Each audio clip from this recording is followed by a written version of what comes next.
welcome to my channel. Thank you for joining me today. In today's video I wanted to talk about 3 reasons why I think it's important that we just have a play with our art materials now and again.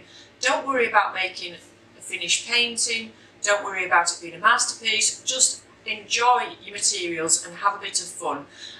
And for this, you've not got to worry about wasting materials and you've not got to worry about wasting your paper. I saw a good saying, I think it was on Facebook or something, that said the only wasted piece of paper is a paper that isn't used. You're not going to learn anything and progress and find your own style if you're not happy to play with your materials and just have a go and keep practicing. So really the first reason was when you're stuck for ideas. Sometimes we get a bit rusty, we get a bit of a block and we think, what am I going to paint today? And if you're in that frame of mind, just get 2 or 3 art materials out, maybe something that you haven't used for a while, maybe something that you bought and never used, and just have a bit of a play with them. And the second reason is it can make your work looser. So if you try using something you haven't used before and make yourself use a big brush or a big nibbed pen, whatever, work big, you will find that you loosen up because you're trying new things and you're just having a play and you're relaxing because you haven't got that pressure on you to make something, to make it perfect. You're just having fun. So you'll find that your work becomes freer, and this is something I'm asked quite a lot, is how to work more loosely. I know 1 or 2 of you want to do that, so have a play with your materials. And the last reason was really because it gets you to know those materials. Like I was saying, you might have something that you've never used before, because we all are tempted in the shop when we see these lovely art materials to buy them, and then we get them home and think, what are we going to do with them, and we don't use them. So get to know your materials that you've got and use things together that you don't normally use.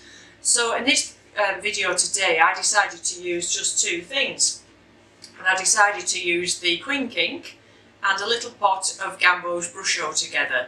Now the QUINK ink is beautiful because when you add water to it, all different colours come out of it. The only thing to keep in mind with this is it's not archival, so your pictures will fade over time. But as we're only having a bit of a practice and a play, that doesn't matter. If you did do a lovely painting with your QUINK ink that you wanted to keep, what I would recommend would be to take a photograph of it, a very good photograph, and then you can take prints from it. So that would be one way to preserve your work that you've done in QUINK. But do have a play with it if you've got some, because the colours that come out of it are beautiful. And there are some sort of yellowy colours that come out of it, but I decided I wanted to add a little bit more brightness with the Gamboge, which I popped in wet. So those are the 2 things I used, along with lots of water and 1 nice big brush. Well, I say big, it's not massive, it's a 1/2 inch, and it's, I'm trying to think what we call it, it says angle shaper on there. I was going to say a dagger brush, but it's an angle shaper according to that one, and it's a graduate Daler Rowney one. So you'll see I use it by using the end to make some lines, to draw with it, and also to apply the ink as well. So just pick 1 brush and a couple of materials and have a bit of a play, and it doesn't have to be these materials, it could be anything that you've got to hand. Just have a bit of fun with it and use a mixed media paper or a watercolour paper, and slot plenty of water around as well. Get lots of water on there, leave it and see what happens. Okay, so enjoy the rest of the video. I'll just show you the little picture I drew with these things. Took completely out of my head really, just having a play and seeing what happened with the colour and the shapes that it made. And the way I'm just looking across at it, sorry I keep looking over there, I'm looking at what I've done.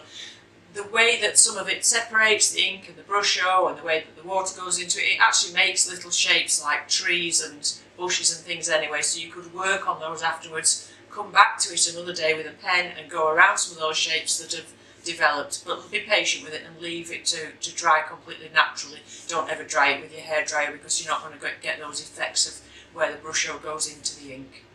Okay, so thank you very much for watching. If you've any comments, if you want me to put those down below in the description, I'll get back to you as soon as I can. If you're new to the channel, thank you very much for joining us for the first time. We're here every Monday and Thursday with a variety of art tutorials and demonstrations, all sorts of subject matters and all sorts of media. And if there's any subject matter that you would prefer me to have a go at, that you really want to learn how to draw something, if you want to put that in the description below also, and I'll try and do that as soon as I've got the time. So thank you very much for watching, enjoy the rest of the video, and I'll be back with you again soon for another one. Bye for now.